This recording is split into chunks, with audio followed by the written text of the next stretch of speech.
Pada episode sebelumnya, Ratu Mirelia mengundang keempat pahlawan legendaris untuk mengadakan rapat tertutup. Saat itu dia menyampaikan bahwa Pulau Kalmira akan segera aktif. Sekali dalam 10 tahun, ada fenomena yang menyebabkan peningkatan jumlah EXP di pulau tersebut. Oleh karena itu, Sang Ratu meminta kepada semua pahlawan agar bisa menaikkan level dengan efisien di sana. Tanpa diduga, trio koprak pahlawan malah bertengkar memperdebatkan masalah yang kurang penting. Hal ini membuat Naofumi muak dan kecewa dengan tiga pahlawan kopla ini karena mereka tidak bisa diajak diskusi dengan serius. Dia pun langsung keluar meninggalkan ruangan rapat. Sebelum memasuki isi cerita seperti biasa, buat kalian yang baru saja datang, silahkan untuk subscribe channel ini dan jangan lupa untuk menyalakan notifikasinya supaya kalian tidak ketinggalan info-info terupdate dari kami. Oke teman-teman, inilah alur cerita anime Tate no Yusa episode 23.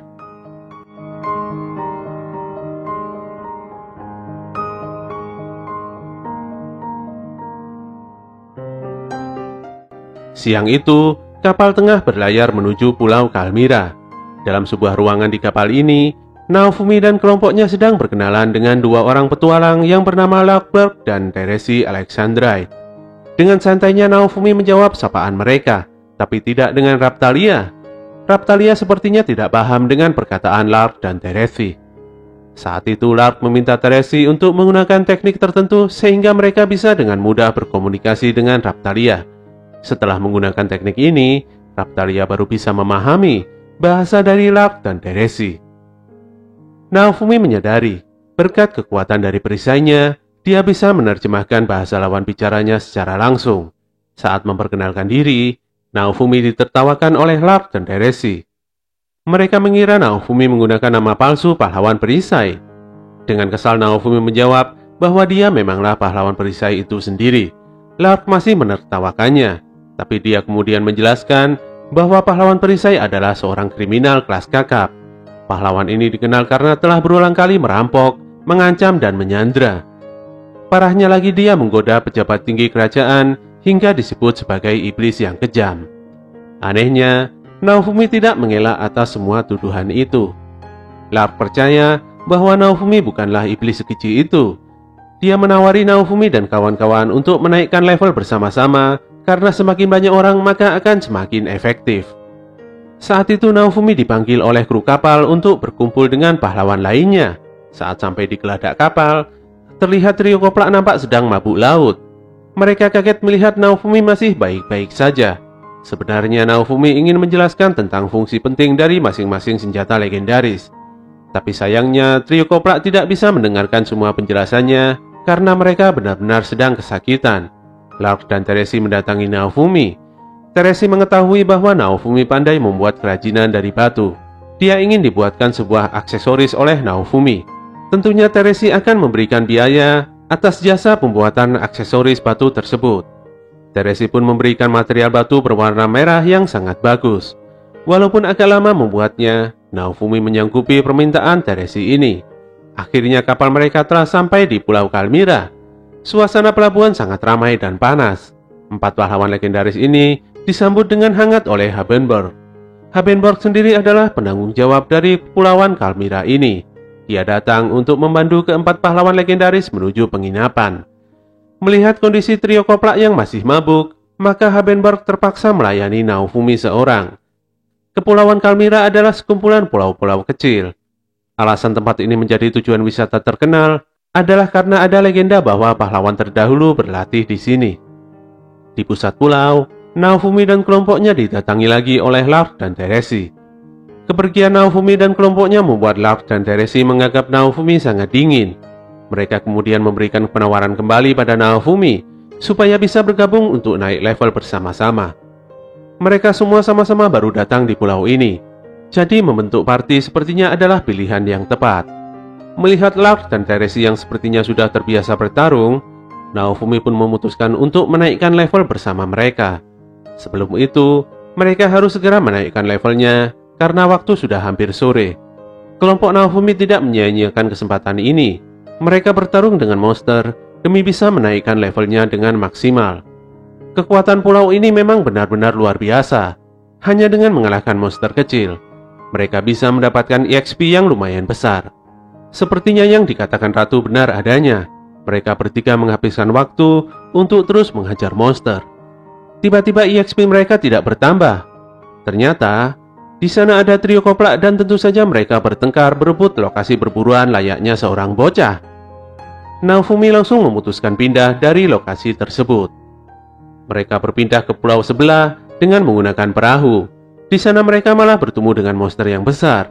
Hal ini sangat menguntungkan karena mangsa mereka memberikan EXP besar dan item yang sangat berguna. Walau hari sudah mulai petang, Naofumi dan kelompoknya masih berusaha untuk meningkatkan levelnya. Semakin malam, item yang mereka temukan semakin bagus. Namun musuh yang muncul juga semakin buas. Saat itu kelompok Naofumi waspada, karena seperti ada makhluk yang mendekat. Ternyata itu adalah Lark dan Deresi. Mereka berdua datang mencari kelompok Naofumi, karena khawatir Naofumi masih belum kembali. Melihat kondisi yang memang sudah malam, dan ini masih hari pertama, Naofumi memutuskan untuk kembali ke penginapan. Suasana malam saat itu benar-benar sangat menyenangkan. Semua orang makan dan minum sepuasnya sambil menikmati alunan musik yang mengalir. Pagi harinya, Naofumi sudah mulai bergabung dengan Lark dan Deresi. Naofumi juga sudah menyelesaikan pesanan Deresi, yaitu aksesoris berupa gelang Starfire. Permata ini sangat langka. Sungguh beruntung sekali Deresi memilikinya. Saat melihat gelang ini, Deresi tiba-tiba menangis. Dia tidak menyangka Naofumi bakal mengerjakan pesanannya dengan sangat serius. Setelah itu mereka semua bertolak menuju sebuah pulau dan langsung melakukan perburuan. Di sini Lark dan Deresi langsung menunjukkan kemampuannya dalam berburu monster yang benar-benar tidak biasa. Kemampuan mereka sebagai petualang sungguh tidak bisa diremehkan. Deresi yang telah menerima gelang Starfire langsung merapalkan sihir yang benar-benar aneh. Bahkan Raptalia sendiri tidak pernah sekalipun mendengar rapalan sihir seperti itu.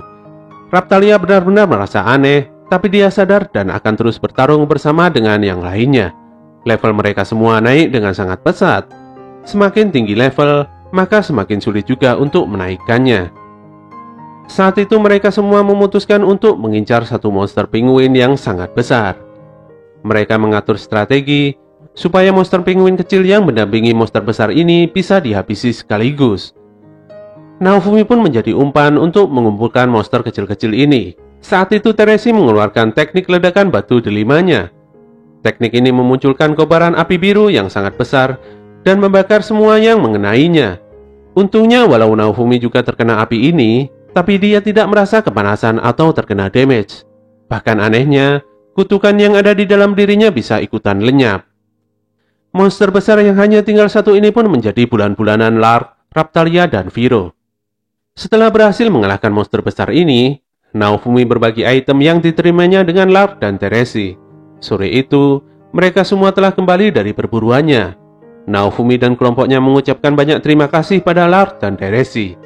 Karena dengan bantuan mereka, kelompoknya bisa naik level dengan cepat dan mudah. Saat Naofumi menawarkan kerjasama besoknya, Lark dan Deresi menolaknya. Mereka sepertinya telah cukup untuk menaikkan levelnya. Setelah Lark dan Deresi berpamitan, besoknya Naofumi berencana untuk liburan. Di pantai, nampak Naofumi yang sedang bersantai sendirian. Saat itu Viro mendatanginya dan memberitahukan bahwa dia telah menemukan pulau dengan cahaya merah di dasar laut. Di sana juga ada sebuah bangunan yang sangat besar. Naofumi yang sudah kesulitan untuk naik level, nampaknya ingin mencoba peruntungannya di sini. Dengan menggunakan kostum penguin, Naofumi dan kelompoknya menyelam ke tempat bangunan kuno yang telah ditemukan oleh Viro. Walaupun di dasar laut, namun bangunan ini masih nampak utuh dan kokoh. Saat tepat berada di gerbang bangunan, Naofumi tidak yakin bisa membuka gerbang ini karena mereka sedang berada di dalam air. Tapi hal yang tidak diduga terjadi. Saat Naofumi menempelkan tangannya, perisainya bereaksi dan dengan mudah membuka gerbang tersebut. Mereka bertiga pun langsung masuk ke dalam bangunan kuno ini. Suasana di dalam bangunan ini sangat gelap. Naofumi memerintahkan Raptalia untuk menggunakan sihir cahaya hingga menerangi seluruh ruangan. Saat itu Naofumi sangat terkejut karena di hadapannya ada jam pasir naga. Semua tempat yang memiliki jam pasir naga pasti akan diserang oleh gelombang malapetaka. Raptalia dan Viro sangat khawatir pada penduduk pulau ini apabila gelombang malapetaka datang. Saat itu perisai Naofumi bereaksi pada jam pasir naga ini, dan yang mengejutkan, gelombang malapetaka akan datang dalam waktu 2 hari lagi.